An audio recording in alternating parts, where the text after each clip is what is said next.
Assalamualaikum warahmatullahi wabarakatuh. Alhamdulillahi rabbil alamin. Alhamdulillahilladzi khalaqal insana fi ahsani taqwim.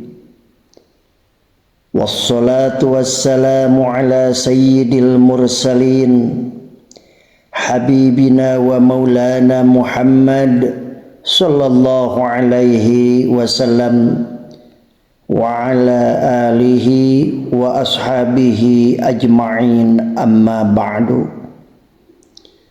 Bismillahirrahmanirrahim.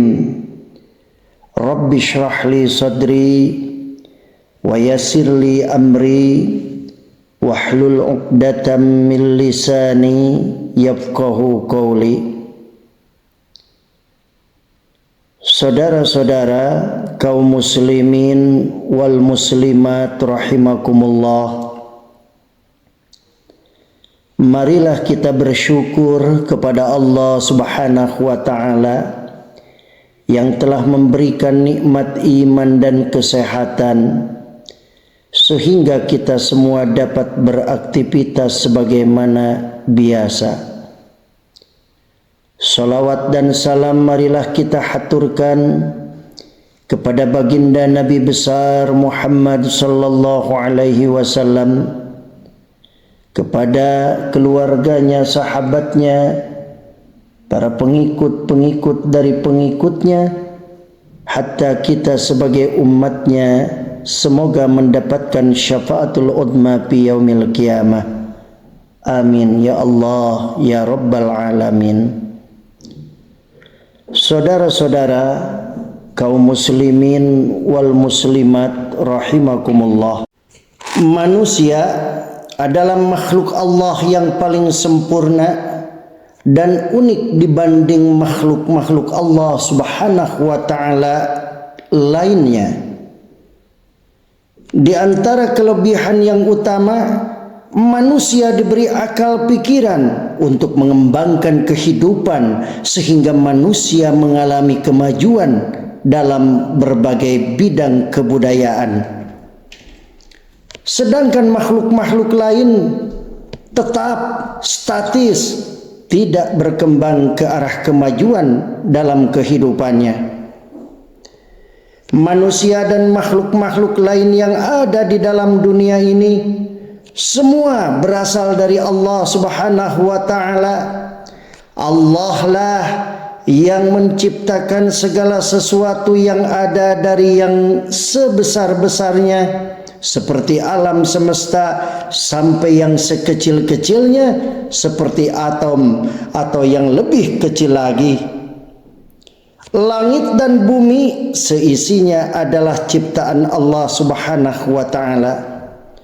Manusia diciptakan Allah Subhanahu wa ta'ala terdiri dari jasad dan ruh, jasmani dan rohani, sebagaimana firman Allah Subhanahu wa ta'ala di dalam Al-Qur'an, huwallazi khalaqalakum ma fil ardi jami'a thumma istawa ila as-sama'i fasawwahunna sab'a samawati wa huwa bikulli syai'in 'alim.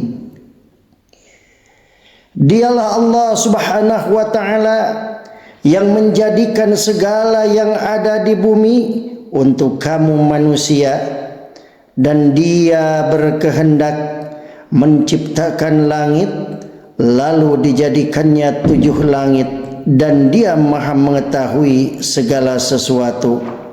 Al-Quran surat Al-Baqarah ayat 29. Saudara-saudara, manusia seperti halnya makhluk-makhluk lain yang berada di alam dunia dulunya tidak ada. Mula-mula Allah menciptakan Nabi Adam sebagai seorang laki-laki pertama.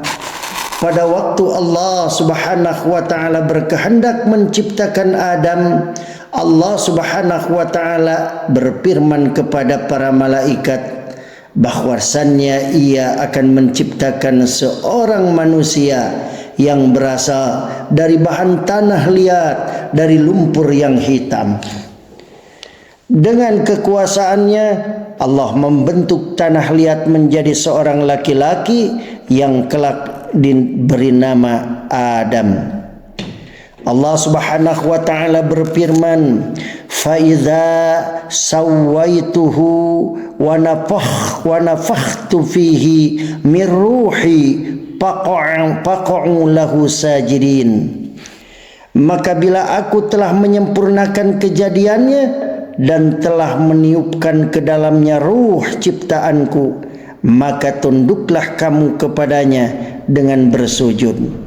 Fa idza sawaituhu wa nafakhtu fihi min ruhi faq'u lahu sajidin. Al-Hijr ayat 29.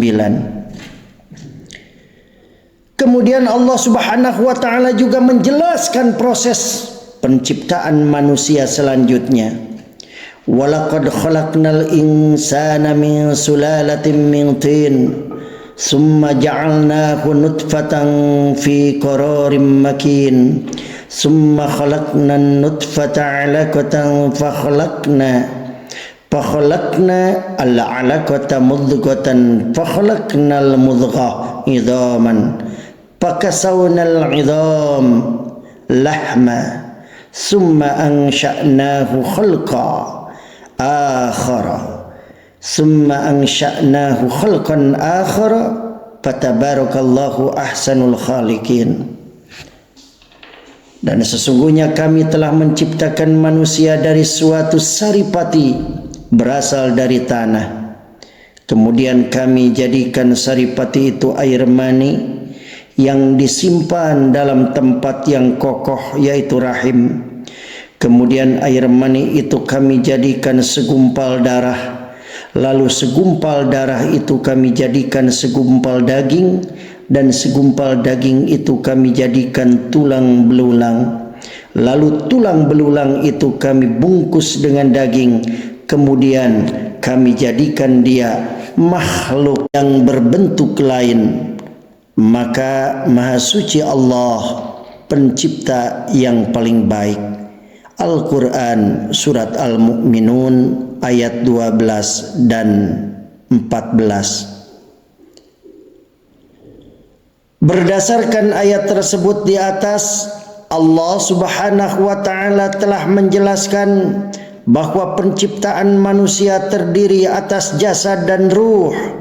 Jasad adalah susunan tubuh yang terdiri dari organ tubuh, sedangkan ruh adalah suatu zat yang diciptakan Allah Subhanahu wa taala dalam tubuh manusia untuk memberi daya hidup pada manusia.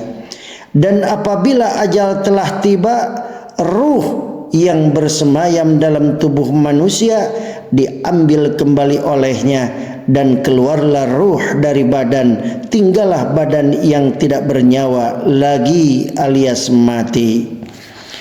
Hakikat ruh tidak diberitahukan kepada manusia kecuali sedikit sekali. Manusia hanya dapat mempelajari gejala-gejalanya saja. Ruh atau jiwa tidak termasuk alam materi yang dapat diketahui hakikatnya oleh akal manusia dengan penyelidikan. Allah Subhanahu wa taala berfirman, "Wa yas'alunaka 'anir ruhi qulir ruhu min amri rabbi wa ma utitum minal ilmi illa qalila." Dan mereka bertanya kepadamu tentang ruh, katakanlah, ruh itu termasuk urusan Tuhanku, dan tidaklah diberi pengetahuan melainkan sedikit. Al-Quran Surat Al-Isra ayat 85. Saudara-saudara, demikianlah hakikat kejadian manusia yang terdiri dari jasad dan ruh. Jasad adalah badan kita dan ruh adalah urusan Allah Subhanahu wa taala yang bersemayam pada diri kita, yang pada akhirnya oleh Allah pada waktunya yang sudah ditentukan akan dicabut dan diambil kembali oleh Allah Subhanahu wa taala.